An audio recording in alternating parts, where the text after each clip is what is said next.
मां लक्ष्मी का निवास कहां? युधिष्ठिर ने पितामह भीष्म से पूछा। दादाजी, मनुष्य किन उपायों से दुख रहित होता है? किन उपायों से जाना जाए कि यह मनुष्य दुखी होने वाला है और किन उपायों से जाना जाए कि मनुष्य सुखी होने वाला है?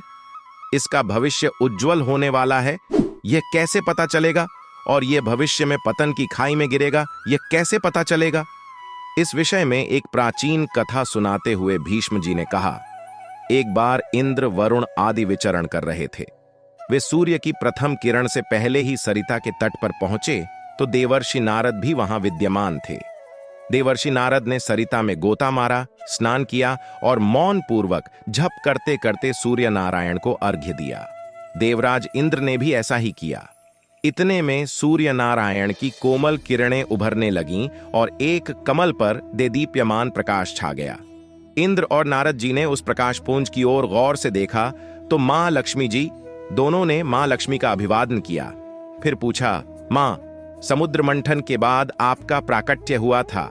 एयूएम नमः भाग्य लक्ष्मी च विद्महे अष्टलक्ष्मी च धीमहि तन्नो लक्ष्मी प्रचोदयात्। ऐसा कहकर लोग आपको पूछते हैं, मातेश्वरी, आप ही बताइए कि आप किस पर प्रसन्न होती हैं? किसके घर में आप स्थिर रहती हैं और किसके घर से आप विदा हो जाती है?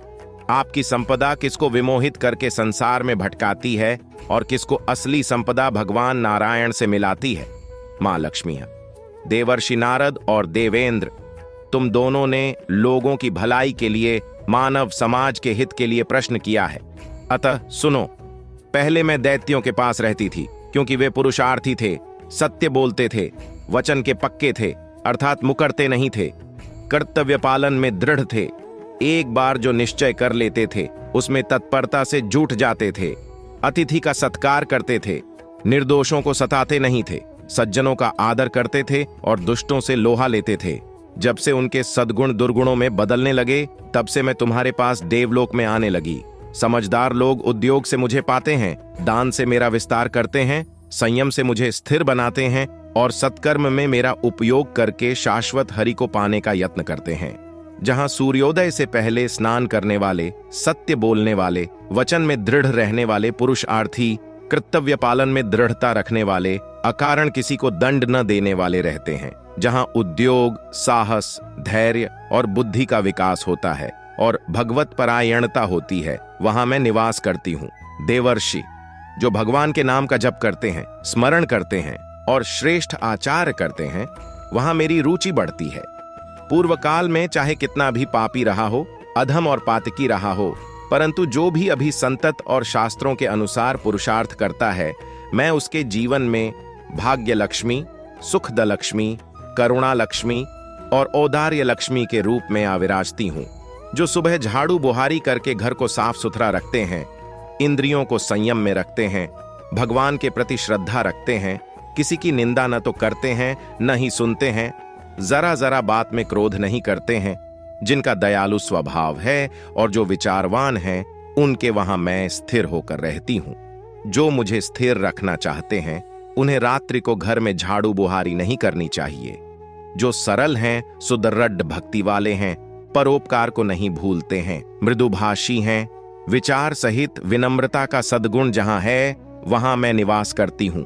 जो विश्वास पात्र जीवन जीते हैं, पर्वों के दिन घी और मांगलिक वस्तुओं का दर्शन करते हैं, धर्म चर्चा करते सुनते हैं, अति संग्रह नहीं करते और अति दरिद्रता में विश्वास नहीं करते, जो हजार हजार हाथ से लेते हैं और लाख लाख हाथ से देने को तत्पर रहते हैं, उन पर मैं प्रसन्न रहती हूं। जो दिन में अकारण नहीं सोते, विषादग्रस्त नहीं होते, भयभीत नहीं होते, रोग से ग्रस्त व्यक्तियों को सांत्वना देते हैं, पीड़ित व्यक्तियों को, थके हारे व्यक्तियों को ढाढ़स बंधाते हैं, ऐसों पर मैं प्रसन्न रहती हूं। जो दुर्जनों के संग से अपने को बचाते हैं, उनसे न तो द्वेष करते हैं न प्रीति और सज्जनों का संग आदरपूर्वक करते हैं और बार बार निस्संग नारायण में ध्यानस्थ हो जाते हैं, उनके वहां मैं बिना बुलाए वास करती हूं।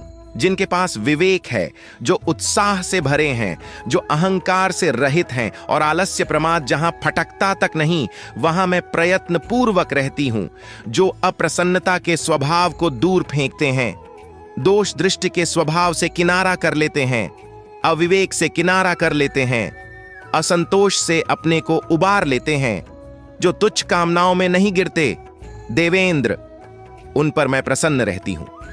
जिसका मन जरा जरा बात में खिन्न होता है, जो जरा जरा बात में अपने वचनों से मुकर जाता है, दीर्घसूत्री होता है, आलसी होता है, दगाबाज और पराश्रित होता है, राग द्वेष में पचता रहता है, ईश्वर गुरु शास्त्र से विमुख होता है, उससे मैं मुख मोड़ लेती हूं। तुलसीदास जी ने भी कहा है, जहां सुमति तह संपत्ति नाना, जहां कुमति तह बिप्ति निदाना। जहां सत्गुण होता है सुमति होती है, वहां संपत्ति आती है, और जहां कुमति होती है वहां दुख होता है। जीवन में अगर सत्व है तो लक्ष्मी प्राप्ति का मंत्र चाहे जपो चाहे न भी जपो। क्रिया सिद्धि वस्ती सत्वे महत्ताम नोपकरणे। सफलता साधनों में नहीं होती वरन सत्व में निवास करती है। जिस व्यक्ति में सात्विकता होती है, दृढ़ता होती है, पौरुष होता है, पराक्रम आदि सद्गुण होते हैं, वही सफलता पाता है। जो सुमति का आदर करता हुआ जीवन जीता है उसका भविष्य उज्जवल है, और जो कुमति का आश्रय लेकर सुखी होने की कोशिश करेगा तो वह यहां नहीं अमेरिका भी चला जाए, थोड़े बहुत डॉलर भी कमा ले तो भी दुखी ही रहेगा। जो छल कपट और स्वार्थ का आश्रय लेकर, दूसरों के शोषण का आश्रय लेकर सुखी होना चाहता है, उसके पास वित्त आ सकता है, धन आ सकता है, परंतु लक्ष्मी नहीं आ सकती, महालक्ष्मी नहीं आ सकती। वित्त से बाह्य सुख के साधनों की व्यवस्था हो सकती है, धन से नश्वर भोग के पदार्थ मिल सकते हैं, लक्ष्मी से स्वर्गीय सुख मिल सकता है, और महालक्ष्मी से महान परमात्म प्रसाद की, परमात्म शांति की प्राप्ति हो सकती है। हम दिवाली मनाते हैं, एक दूसरे के प्रति शुभकामना करते हैं, एक दूसरे के लिए शुभ चिंतन करते हैं, ये तो ठीक है, परंतु साथ ही साथ सार वस्तु का भी ध्यान रखना चाहिए कि एक दिवाली बीती अर्थात आयुष्य का 1 वर्ष कम हो गया। दिवाली का दिन बीता अर्थात आयु का 1 दिन और बीत गया। आज वर्ष का प्रथम दिन है, यह भी बीत जाएगा।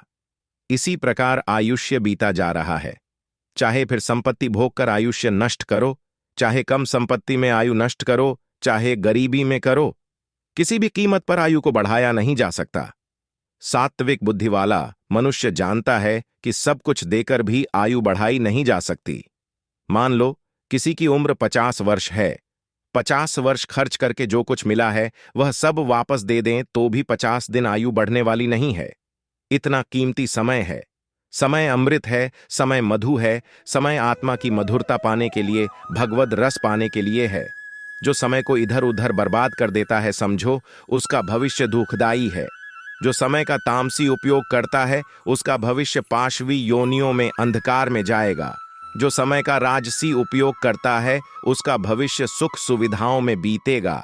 जो समय का सात्विक उपयोग करता है उसका भविष्य सात्विक सुख वाला होगा। परंतु जो समय का उपयोग परब्रह्म परमात्मा के लिए करता है वह उस पाने में भी सफल हो जाएगा। जो लोग झूठे मुंह रहते हैं, मैले कुचैले कपड़े पहनते हैं, दांत मैले कुचैले रखते हैं, दीन दुहाकियों को सताते हैं, माता पिता की दुआ नहीं लेते, शास्त्र और संतों को नहीं मानते, ऐसे हीन स्वभाव वाले लोगों का भविष्य दुहकदायी है।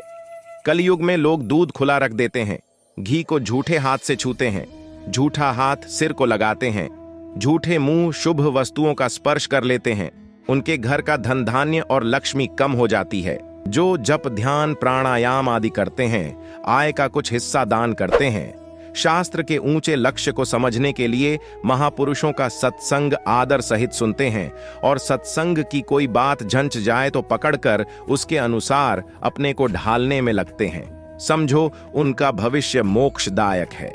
उनके भाग्य में मुक्ति लिखी है, उनके भाग्य में परमात्मा लिखे हैं, उनके भाग्य में परम सुख लिखा है। कोई किसी को सुख दुख नहीं देता, मानव अपने भाग्य का आप विधाता है। तुलसीदास जी महाराज ने भी कहा है, को काहू को नहीं सुख दुख कर दाता, निज कृत कर्म भोग तहिं भ्राता। ये समझ आ जाए तो आप दुखों से बच जाओगे। आपकी समझ बढ़ जाए, आप अपने हल्के स्वभाव पर विजय पालो तो लक्ष्मी को बुलाना नहीं पड़ेगा, वरन लक्ष्मी आपके घर में स्वयं निवास करेगी। जहां नारायण निवास करते हो वहां लक्ष्मी को अलग से बुलाना पड़ता है क्या? जहां व्यक्ति जाता है वहां अपनी छाया को बुलाता है क्या? छाया तो उसके साथ ही रहती है। ऐसे ही जहां नारायण के लिए प्रीति है, नारायण के निमित्त आपका पवित्र स्वभाव बन गया है, वहां संपत्ति लक्ष्मी अपने आप आती है। भीष्म पितामह युधिष्ठिर से कहते हैं, युधिष्ठिर, किस व्यक्ति का भविष्य उज्जवल है, किसका अंधकारमय है, इस विषय में तुमने जो प्रश्न किया उसके संदर्भ में मैंने तुम्हें मां लक्ष्मी के साथ देवेंद्र और देवर्षि नारद का संवाद सुनाया। इस संवाद को जो भी सुनाएगा उस पर लक्ष्मी जी प्रसन्न रहेंगी और उसे नारायण की भक्ति प्राप्त होगी। वर्ष के प्रथम दिन जो इस प्रकार की गाथा गाएगा, सुनाएगा, उसके जीवन में संतोष, शांति, विवेक, भगवत भक्ति, प्रसन्नता और प्रभु स्नेह प्रकट होगा। इस संवाद को सुनाने से जीवों का सहज में ही मंगल होगा। मित्रों, ये छोटी सी कहानी आपको अच्छा लगा हो तो वीडियो को लाइक जरूर करें। कमेंट बॉक्स में जय मां लक्ष्मी जरूर लिखें। धन्यवाद।